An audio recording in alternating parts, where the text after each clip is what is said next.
Bukan setiap orang, ya, bukan setiap orang. Itu artinya tidak semuanya orang ini, ya, yang menyebut Yesus Tuhan itu akan masuk, ya, ke dalam neraka, akan dienyahkan. Tidak, ya.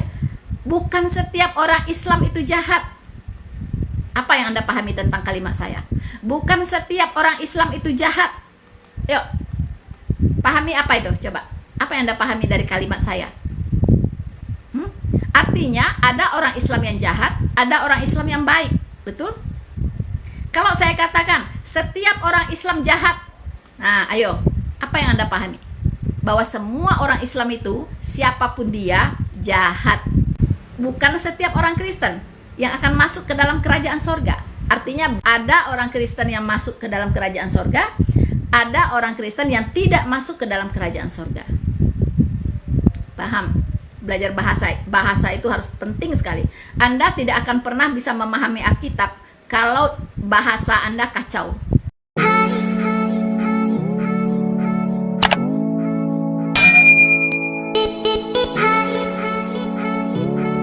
Teman-teman, jadi sebenarnya iblis tidak mau, ya, bahwa orang tahu gitu bahwa Yesus Kristus benar-benar telah bangkit. Thank you teman untuk gift-nya, ya.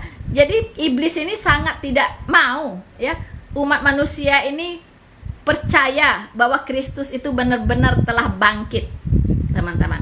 Pertama, dia tidak mau, ya, iblis ini, manusia ini percaya bahwa Kristus itu telah disalibkan. Tidak mau. Makanya dia membuat, ya, semacam teori-teori konspirasi, teman-teman, ya.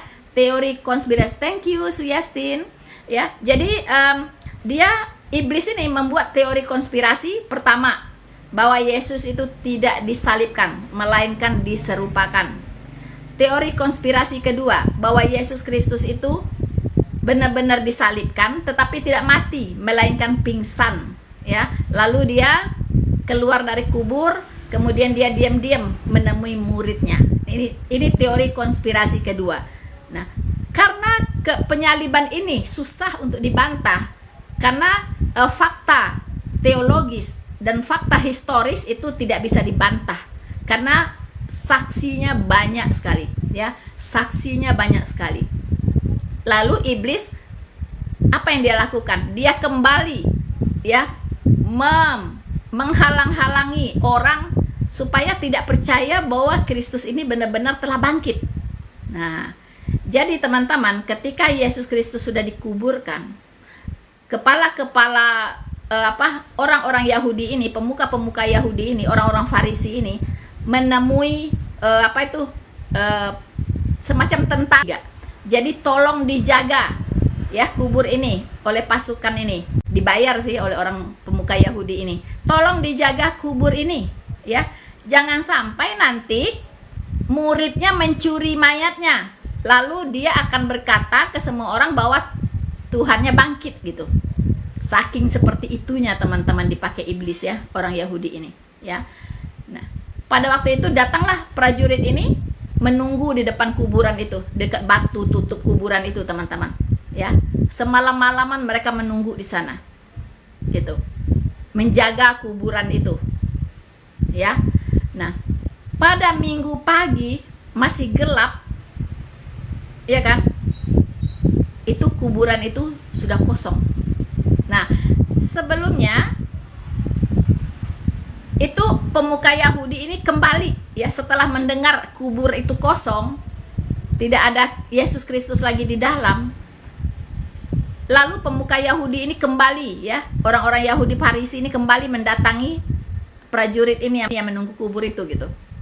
Nah, dia bilang, sini, saya kasih Anda uang, ya, tapi tolong, ya, tolong Anda katakan kepada orang banyak, ya, bahwa Yesus ini tidak bangkit, tapi dia dicuri oleh muridnya. Nah, ya, jadi dibayar nih tentara-tentara yang menjaga ini. supaya berbohong, teman-teman, ya. Nah, jadi iblis ini benar-benar tidak rela, ya, orang mau percaya bahwa Kristus itu benar-benar sudah mati disalibkan dan benar-benar sudah bangkit.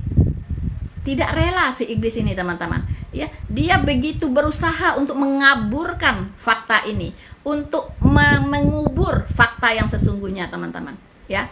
Nah, jadi pada saat itu, sementara tentara Romawi ini sudah terkencing di celana, teman-teman, takut, ya, takut, gitu. Memang Yesus Kristus sudah bangkit, gitu. Takut mereka, teman-teman, ngeri, ya kan? Nah, tapi si pemuka Yahudi ini, sudahlah, saya bayar Anda, gitu kan? Saya bayar. Tolong ceritakan bahwa dia tidak bangkit, tapi dicuri ketika Anda masih tidur, gitu. Ketika Anda ketiduran, mayatnya dicuri oleh muridnya. Tolong itu yang disampaikan ke banyak orang, gitu. Nah, teman-teman, ya. Tetapi Tuhan tidak bisa dipermainkan. Ya kan? Tuhan tidak bisa dipermainkan.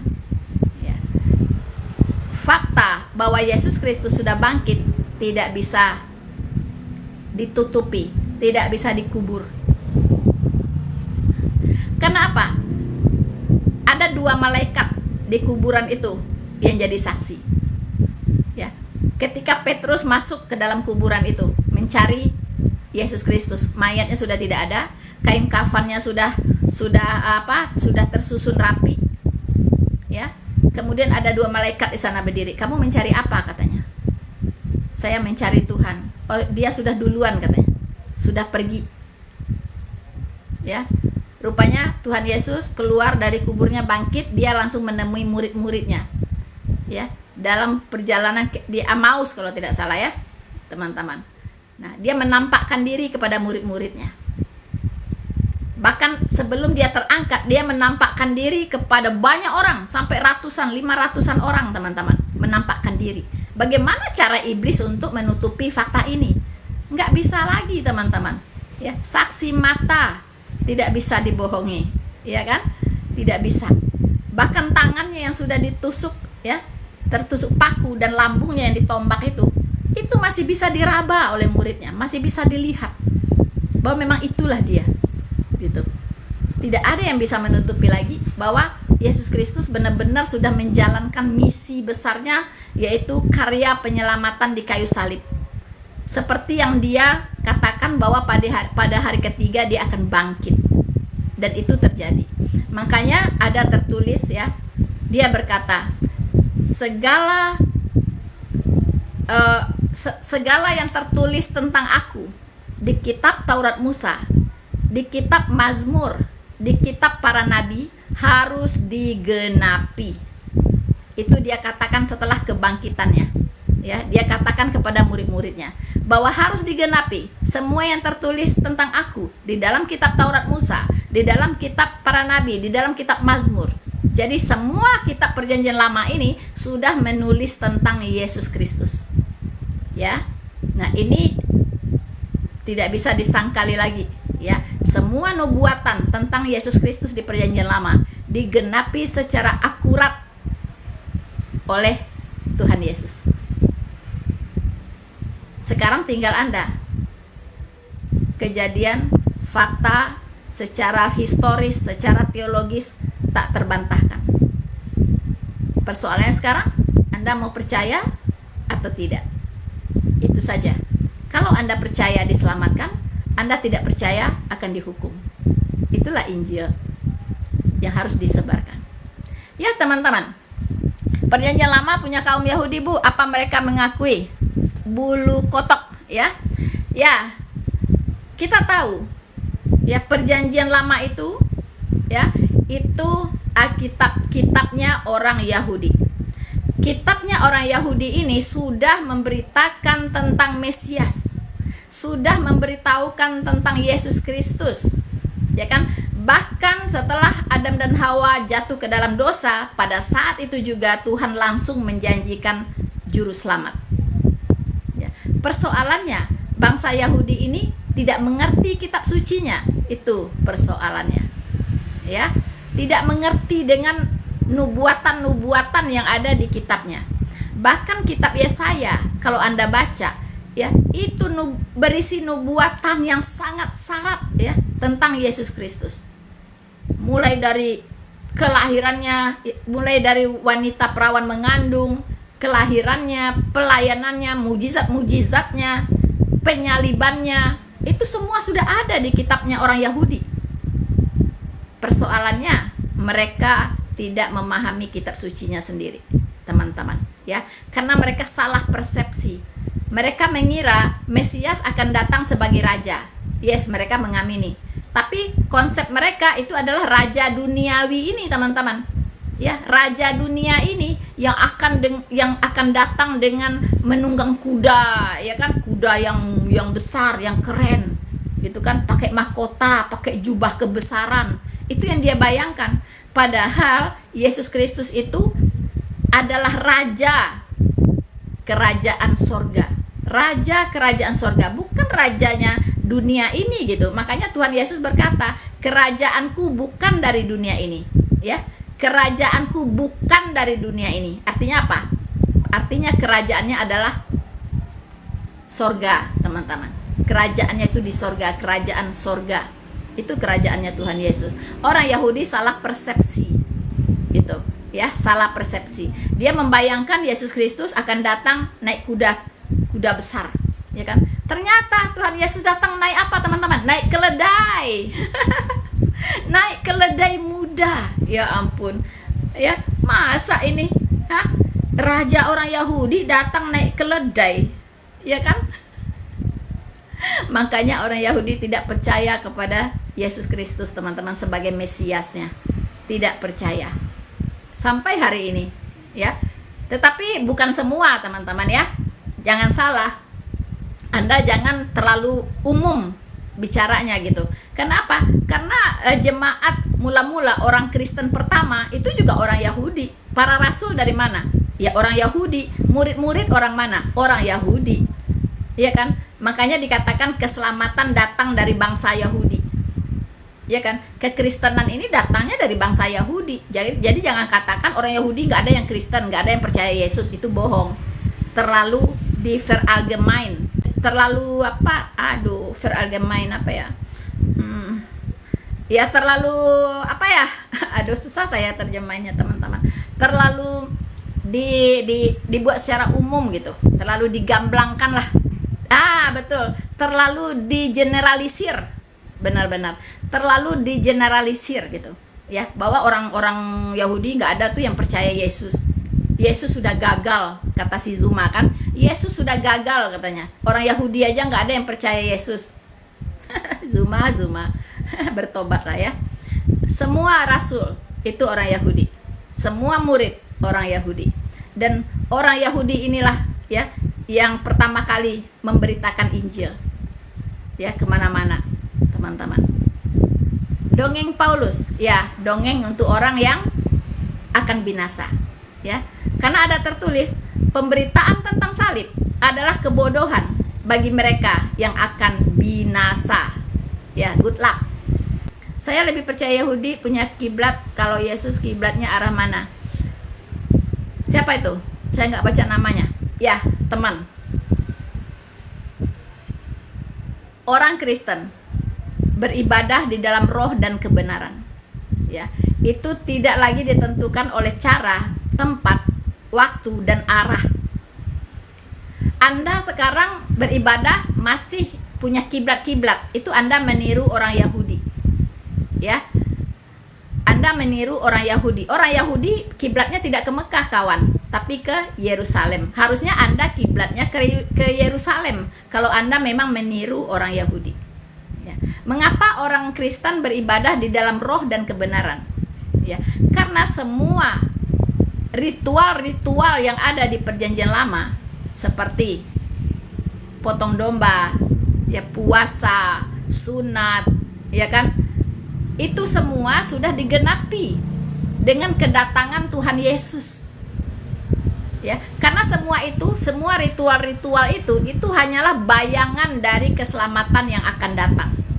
Itu jelas ditegaskan oleh Alkitab, ya. Semua ritual-ritual yang dilakukan oleh orang Yahudi dan banyak teman-teman di sini yang muslim mengikuti ikut-ikutan gitu, ya, itu adalah bayangan saja bagi keselamatan yang akan datang. Hakikatnya adalah Yesus Kristus. Ketika Yohanes Pembaptis berseru, "Lihatlah, ya, inilah anak domba Allah yang menghapus dosa dunia," menunjuk kepada Tuhan Yesus. Maka ritual-ritual ibadah di Perjanjian Lama selesai dilakukan karena hakikatnya sudah datang, ya. Lalu mengapa orang Yahudi tidak beribadah seperti orang Kristen? Karena dia tidak menerima, tidak mengakui Yesus Kristus sebagai Mesiasnya. Jadi mereka terus saja seolah-olah Mesias itu belum datang. Jadi mereka masih melakukan ritual-ritual itu, gitu. Ya, mereka masih melakukan ritual-ritual agamawi mereka. Karena Kristus belum datang, kata mereka, gitu. Mereka tidak menerima Yesus Kristus sebagai Tuhan dan Mesias mereka. Nah, tapi ingat, nanti setelah tribulation, ya, setelah 7 tahun masa kesusahan besar, ya, ini kita sudah dekat ini, ya, ke pengangkatan, yaitu rapture. Di peristiwa rapture ini, ketika sangkakala berbunyi, ya, itu Tuhan Yesus akan turun, ya. Dia akan menunggu kita orang-orang Kristen lahir baru di angkasa. Jadi kita yang masih hidup, orang-orang Kristen yang lahir baru masih hidup, ya, itu, dan orang-orang Kristen yang sudah meninggal akan bangkit terlebih dahulu. Dan kita yang masih hidup, ya, tubuh kita ini dalam sekejap mata akan diubah menjadi tubuh kemuliaan, tubuh yang sempurna.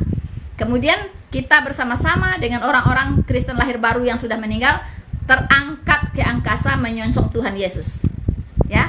Lalu yang tertinggal ini siapa? Yaitu orang-orang Kristen KTP dan semua orang-orang yang tidak percaya kepada Tuhan Yesus sebagai Mesias dan juru selamatnya, ya. Itu semua akan tertinggal dan mereka akan masuk ke dalam 7 tahun masa kesusahan besar, yaitu tribulation, ya. Nah, 7 tahun masa kesusahan besar itu dipimpin oleh antikristus, ya, antikristus atau Dajjal, ya. Nah, di masa 3,5 tahun pertama ini masih agak tenang. Di 3,5 tahun kedua itu betul-betul itu masa yang sangat-sangat sulit, ya, masa yang sangat-sangat pedih. Bermacam-macam penyiksaan akan terjadi di situ, ya. Dunia ini akan kacau, perang di mana-mana, bencana alam di mana-mana, ya. Bahkan kau tidak bisa membeli dan tak bisa menjual kalau tidak menjadi pengikut antikristus. Kelaparan lah, ya. Tidak bisa membeli, tidak bisa menjual, teman-teman, ya. Artinya nggak bisa melakukan transaksi keuangan kalau tidak menjadi anggotanya antikristus, kalau tidak menyembah dia, ya. Itu betul-betul. Dan ingat, 1/3 dari penduduk bumi ini akan mati di masa 3,5 tahun yang kedua itu. Anda bayangkan penyiksaan itu berapa beratnya? Betapa beratnya.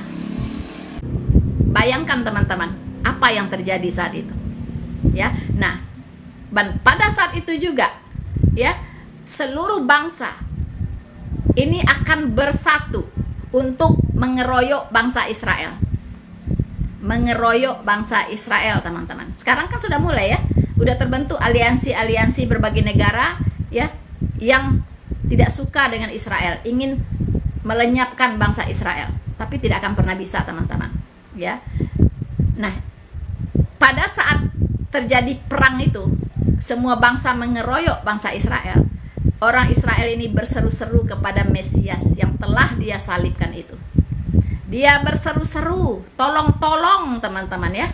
Nah, pada saat itulah katanya Tuhan Yesus turun untuk menghabisi semua bangsa yang menyerang Israel, ya. Dihabisi semuanya, teman-teman. Itulah perang Armageddon. Terjadinya di lembah Armageddon nantinya di Israel sana, ya. Nah, setelah itu bangsa Israel melakukan yang namanya pertobatan massal.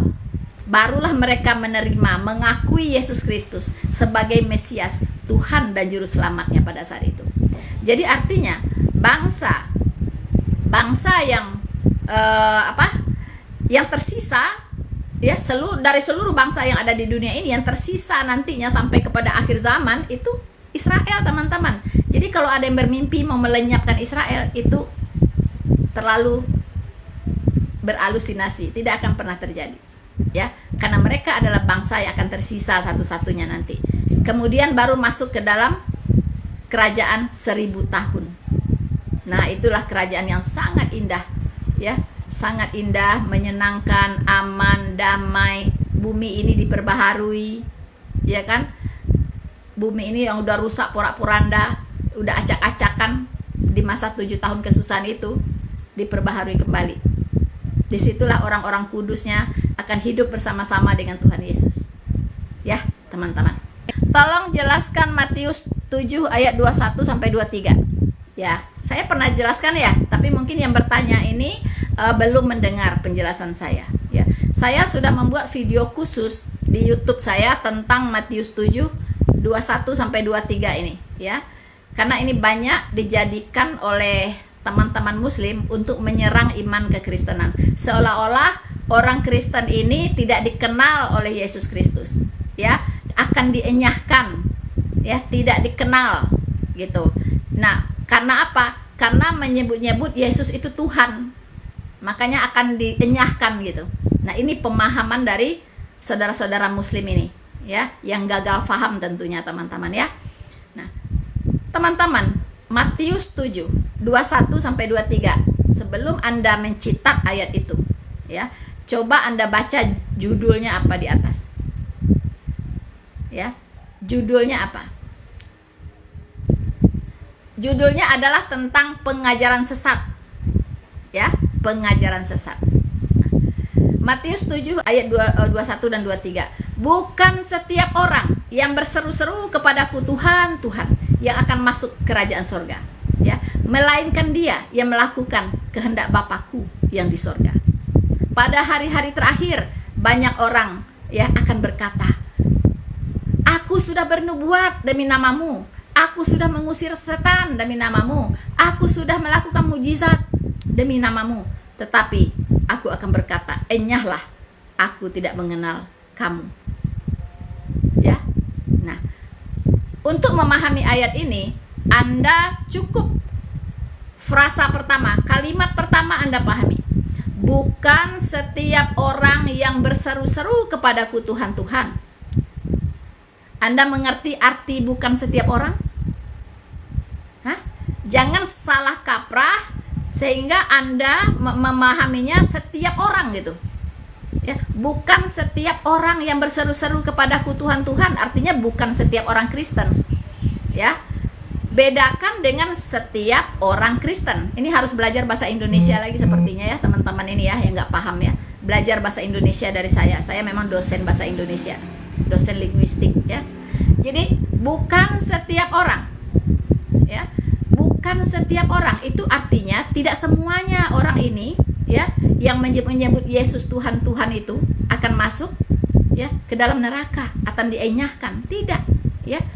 Bukan setiap orang Islam itu jahat. Apa yang Anda pahami tentang kalimat saya? Bukan setiap orang Islam itu jahat. Yuk, pahami apa itu? Coba, apa yang Anda pahami dari kalimat saya? Artinya ada orang Islam yang jahat, ada orang Islam yang baik. Betul? Kalau saya katakan setiap orang Islam jahat, nah, ayo, apa yang Anda pahami?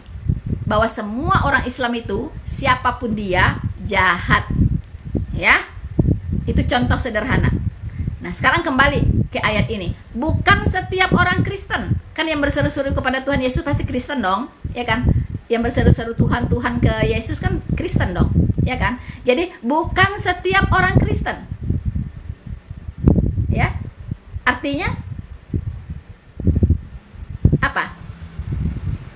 Bukan setiap orang Kristen yang akan masuk ke dalam kerajaan sorga. Artinya ada orang Kristen yang masuk ke dalam kerajaan sorga, ada orang Kristen yang tidak masuk ke dalam kerajaan sorga. Paham? Belajar bahasa itu harus penting sekali. Anda tidak akan pernah bisa memahami Alkitab kalau bahasa Anda kacau, ya, logika bahasa Anda kacau, pasti gagal paham terus, ya. Nah, Jadi bukan setiap orang Kristen yang akan masuk ke dalam kerajaan sorga. Ya itu benar, nggak ada salah dengan ayat itu. Ada orang Kristen yang akan masuk kerajaan sorga, ada yang tidak. Nah yang tidak ini siapa? Yang akan masuk ini siapa? Yang akan masuk ini adalah mereka yang melakukan kehendak Bapakku yang di sorga. Jadi orang Kristen yang tidak melakukan kehendak Bapa di sorga tidak akan masuk sorga. Tapi orang Kristen yang melakukan kehendak Bapa di sorga pasti masuk sorga. Paham? Jadi jangan diartikan semua orang Kristen pasti masuk neraka gitu. Karena memanggil-manggil Yesus Tuhan. Aduh, jauh banget ya pemahaman kalian ya, jauh banget. Bukan itu maksudnya. Ya. Jauh banget lah. Bukan itu maksudnya. Itu Anda hubungkan lagi dengan ayat berikutnya. Memang dipelintir ayatnya, tidak ada kata Kristen. Bukan setiap orang yang berseru-seru kepadaku Tuhan, Tuhan. Yang berseru-seru kepada Tuhan Yesus Tuhan siapa kalau bukan Kristen? Aduh, logikanya tidak jalan lagi ya. Parah logikanya ini. Yesus disunat, kaum Anda laki-laki bagaimana? Siapa ini namanya kabur-kabur ya? Yesus disunat kenapa kawan? Karena dia lahir dari bangsa Yahudi. Lalu Anda disunat ngapain? Anda orang Yahudi. Hah? Anda Yahudi gitu? Makanya Anda disunat. Sunat itu adalah materai bagi orang yang disebut bangsa Yahudi. Karena menjadi orang Yahudi, mereka disunat. Ya, ibaratnya Anda itu distempel deh. Ya, stempel. Sunat itu adalah stempel untuk menyatakan bahwa Anda ini Yahudi gitu. Lalu Anda ngapain disunat nih? Abdul ini. Ngapain ikut-ikut disunat? Anda orang Yahudi? Hah? Coba jawab. Saya tanya sekarang. Ngapain kalian disunat? Kalian orang Yahudi kah? Kenapa orang Kristen tidak disunat? Karena kami bukan orang Yahudi. Kami orang Kristen. Bukan orang Yahudi. Laki-laki orang Kristen juga boleh disunat, boleh tidak. Tapi bukan karena itu adalah ibadah yang diwajibkan. Tidak. Itu bukan ibadah, tetapi mungkin pertimbangan dari medis. Ya, pertimbangan medis. Saya punya 2 anak laki-laki juga saya sunat karena pertimbangan medis, bukan karena dia orang Yahudi. Paham? Ibadah sunat di Perjanjian Lama itu adalah materai untuk bangsa Yahudi. Jadi siapapun yang bersunat berarti dia menyatakan dirinya adalah orang Yahudi. So simple. Ya, padahal Yesus disunat. Memang dia Yahudi. Dia lahir. Maria orang mana? Maria yang lahirin dia orang Yahudi. Makanya Maria menyunat dia umur 8 hari. Hanya bayi, kalau disunat emaknya ya udah gitu. Dia nggak bisa menolak kan. Gitu. Paulus berkata bahwa jika kamu menerima sunat Kristus tidak ada guna bagimu. Nah itu, betul itu. Ya. Berarti engkau tidak percaya kepada Yesus gitu. Kalau engkau disunat, berarti kau agamanya ya agama Yahudi. Agama untuk diamalkan, bukan diperdebatkan. Agama untuk diamalkan, bukan diperdebatkan.